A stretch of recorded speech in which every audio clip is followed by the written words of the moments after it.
টুপিওয়ালা যদি শহরের বুকে যায় তাকে নানান রকমভাবে হেনস্থা করা হয়। এই মুসলমানদের উপরে যেই জুলুম হচ্ছে একটু মন দিয়ে শুনবেন আমার লেখক তিনি সুর ও ছন্দের মাধ্যমে কি লিখলেন। ইসলামের উপর হচ্ছে জুলুম আজকে চারিদিকে,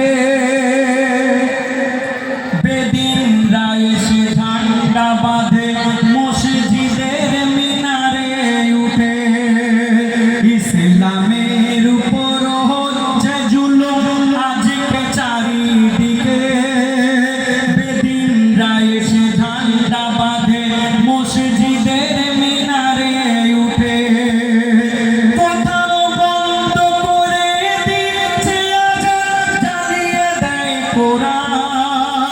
বন্ধ করে দিচ্ছে আজান, জ্বালিয়ে দেয় কোরআন। মা বোনেদের বোরখা ছিঁড়ে তাদের করছে অপমান।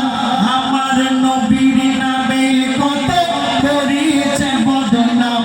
ইসলামের উপর হচ্ছে জুলুম আজকে চারিদিকে, বেদিনরা এসে ঝান্ডা বাঁধে মসজিদের মিনারে উঠে। মসজিদের মিনারে উঠে। আজকে এই ভারতবর্ষের বুকে ভিতরে ভিতরে একটা আওয়াজ উঠছে, বলছে এই ভারতটাকে হিন্দু রাষ্ট্র বানানো হবে। আপনারা অনেকে জানেন আবার অনেকে জানেন না। এই ভারতবর্ষের বুকে মুসলমানরা রাজত্ব করেছিল 700 বছর। সে যুগে রাজা বাদশা তারা যদি মনে মনে একবার ভাবতো যে এই ভারতটাকে মুসলিম রাষ্ট্র করে দেব, এক পলকে করে দিতে পারত, কিন্তু না।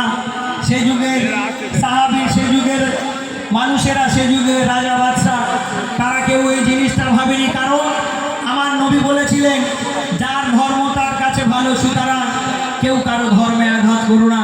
তাই আমার লেখক কি লিখলেন, ও গো 700 বছর এই ভারতে মুসলিমরা করেছিল শাসন।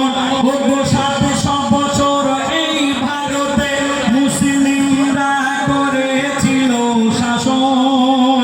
কোন মন্দিরেতে ঘন্টা বাজাতে কেউ করেনি কবু বারণ। কেন? ধর্ম নিয়ে এত রাজনীতি হতো না। ও গো ধর্ম নিয়ে এত রাজনীতি হতো না। দেখো লেখা ইতিহাসে এদেশে গঠন